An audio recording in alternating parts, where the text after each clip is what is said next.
Bonjour à tous, je suis ravi une fois de plus de m'adresser à vous dans ce contexte un peu particulier, car comme je l'ai souligné la fois dernière et comme vous le savez très bien, nous passons par des moments difficiles, nous sommes tous confrontés, aussi bien nous les chrétiens, les enfants de Dieu que ceux du monde, confrontés à cette tempête Covid-19. Mais j'espère, avec l'encouragement de la fois dernière, vous avez compris qu'avec notre Dieu, tout est possible. Oui, une fois de plus, je suis donc heureux de pouvoir me tenir devant vous pour attirer votre attention sur l'une ou l'autre vérité de la parole. Je voudrais aujourd'hui parler d'une de nombreuses attentes que le Seigneur a par rapport à chacun de nous. Si je vous posais la question de savoir qu'est-ce que Dieu attend de vous, qu'est-ce que vous diriez? Eh bien, vous pourriez penser à beaucoup de choses, et c'est vrai.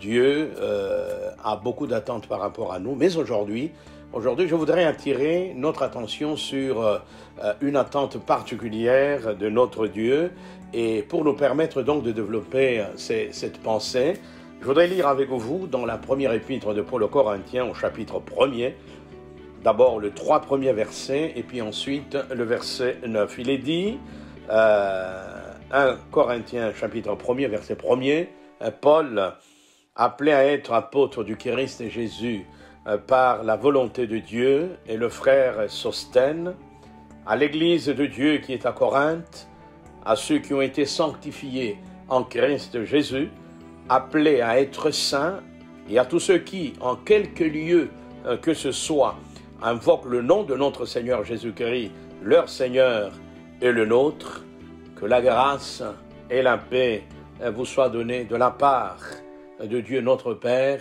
et du Seigneur Jésus-Christ. Et le verset 9, Dieu est fidèle, lui qui vous a appelé à la communion de son Fils, Jésus-Christ notre Seigneur. Gloire à Dieu. Je voudrais donc parler de notre première vocation. En tant que peuple de Dieu, qu'est-ce que le Seigneur attend de chacun de nous? Eh bien, comme pour les Corinthiens, la parole de Dieu souligne que nous sommes appelés à être saints. La parole de Dieu souligne que Dieu nous destine à avoir une communion avec son Fils Jésus-Christ. Voilà donc la chose la plus importante.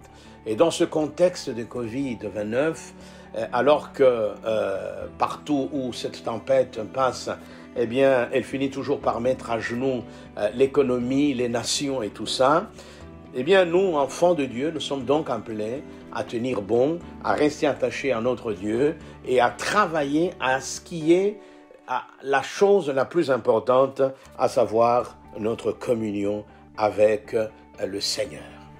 Notre communion. Voilà, mes amis, la chose la plus importante que nous devons comprendre. Voilà ce que Dieu attend de chacun de nous. Nous avons beaucoup de projets en tant qu'enfants de Dieu. La Bible déclare dans Proverbe 19, 21 que le cœur de l'homme est rempli de projets. Mais c'est l'objectif, c'est le dessein de Dieu qui prévaut. Une autre version dit ceci,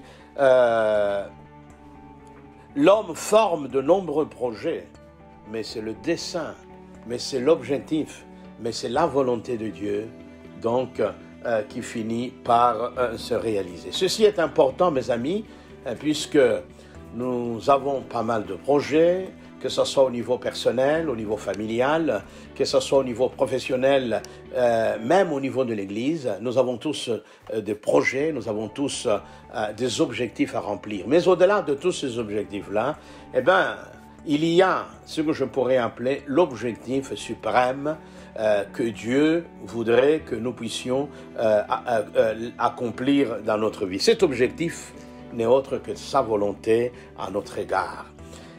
Et pour nous permettre de mieux comprendre cette vérité, je voudrais me tourner vers un homme à qui le Seigneur a rendu un grand hommage. Cet homme n'est autre que l'apôtre, plutôt le roi David. Il nous est dit, en ce qui concerne David, que c'était un homme selon le cœur de Dieu, Homme qui était appelé donc à accomplir toutes les volontés du Seigneur. Et tout au long de sa vie, David n'a cessé de chercher d'abord et avant tout la volonté de Dieu et puis ensuite de la concrétiser. C'est ainsi que cet homme a terminé sa vie et j'aime beaucoup ce que l'apôtre Paul souligne à propos du roi David alors qu'il était dans une synagogue quelque part à Antioche de Pisidie où après qu'on lui ait donné la parole pour commenter un passage de la Torah, Paul a attiré l'attention de ses auditeurs, donc de prosélytes, mais aussi de juifs qui étaient dans cette synagogue, sur pas mal de vérités en rapport avec l'élection d'Israël. Et puis ensuite, pour les amener évidemment à Jésus-Christ, le Sauveur, le Messie. Et au verset 36 des Actes des Apôtres, chapitre 13, David, plutôt, Paul dit, « Or David, après avoir dans sa génération servi le dessein de Dieu, est décédé, a été réuni à ses pairs et a vu la corruption. » Après avoir accompli l'objectif de Dieu, cet homme est entré dans le repos éternel à tout jamais. Gloire au Seigneur. Quel bel exemple pour nous. Quelle déclaration merveilleuse que celle que la parole de Dieu fait sur la vie de David. Il est passé par toutes sortes de moments difficiles. Il a connu toutes sortes d'épreuves. Il est allé de caverne en caverne, d'humiliation en humiliation. Mais cet homme est resté très ferme dans ses convictions, très attaché à la vérité de la parole. Cet homme avait compris que la chose la plus importante, c'était d'entretenir sa communion avec le Seigneur. C'était de travailler, de cultiver cette intimité avec lui. Et c'est alors, et à juste titre, que le Seigneur lui rend hommage en disant que c'était un homme selon son cœur et qu'il a travaillé dans sa génération pour servir la volonté de Dieu. Mes amis, notre Père en Jésus-Christ nous adresse à tous une vocation. Et cette vocation doit être interprétée, doit être comprise par chacun de nous comme étant l'objectif même suprême de notre existence. Nous devrions tout faire, mes amis, pour accomplir l'objectif de Dieu dans notre vie, qui est donc celui de nous faire ressembler à Christ, celui de nous amener à le servir et accomplir sa volonté.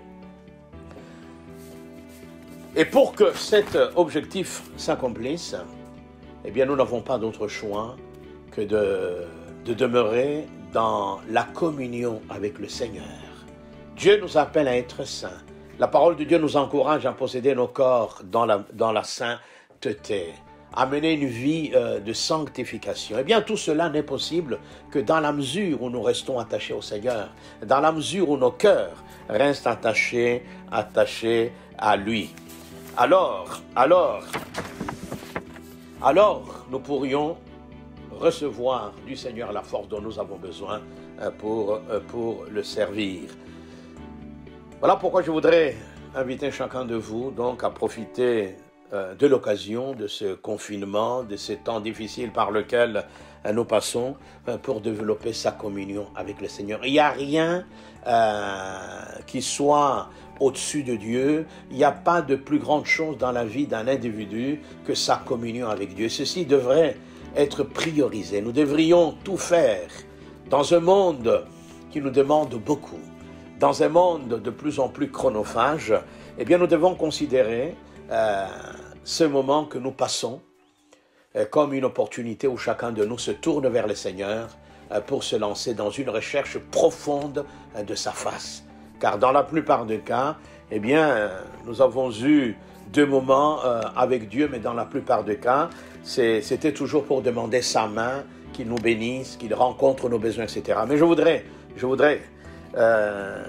demander à chacun de vous de commencer à rechercher davantage sa face dans ce contexte de Covid-19. Profitons donc de ce contexte difficile pour travailler notre communion, en nous appuyant sur la fidélité de Dieu.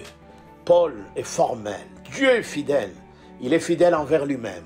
Il est fidèle envers sa parole. Il est fidèle envers l'alliance qu'il a conclue avec nous en Jésus-Christ. Il est fidèle envers tous ses enfants, mes amis. Donc, l'exhortation de la parole de Dieu, c'est de nous appuyer sur sa fidélité. Il est fidèle et il ne nous abandonnera point. Il est fidèle et il se tient à nos côtés pour nous accompagner dans cette épreuve, pour nous aider à grandir et à ressembler à Jésus-Christ. Et gloire à Dieu. Nous devons donc travailler notre communion. Donc, aller de l'avant en nous appuyant sur lui, utiliser nos vies dans l'adoration, dans la louange, car c'est notre première vocation, louer le Seigneur, adorer le Seigneur. Avant d'être dans l'horizontalité, nous devons demeurer dans la verticalité. Et quand nous parlons de notre relation verticale, eh bien, nous parlons de notre communion, de notre service envers le Seigneur. Utiliser nos vies pour lui, à le louer, à l'adorer, à profiter de cette occasion où nous ne pouvons plus faire tout ce que nous avons toujours eu à faire. Profiter de cette occasion pour le louer, pour nous lancer dans l'intercession en faveur de son œuvre, pour continuer à combattre, puisque, comme vous le savez, nous sommes dans un combat spirituel, un combat pour le salut des âmes, pour briser l'emprise du diable sur nos sociétés, combattre pour la foi, car beaucoup risquent d'abandonner la foi dans ce contexte. Voyez-vous, laissez Dieu nous modeler, nous façonner, car l'objectif in fine, c'est de nous faire ressembler à lui et à lui seul. Ma prière envers chacun de vous, le vœu de mon cœur, c'est que lorsque nous arriverons à la fin de notre voyage ici-bas, eh bien, que le Seigneur puisse faire cette déclaration sur nos vies, selon laquelle nous l'avons servi dans notre génération et nous sommes entrés dans son repos éternel. Accomplissons l'objectif de Dieu, qui est donc celui de demeurer dans une communion vivante, puissante, permanente, existentielle avec le Dieu de la Bible. Que Dieu vous bénisse. Merci.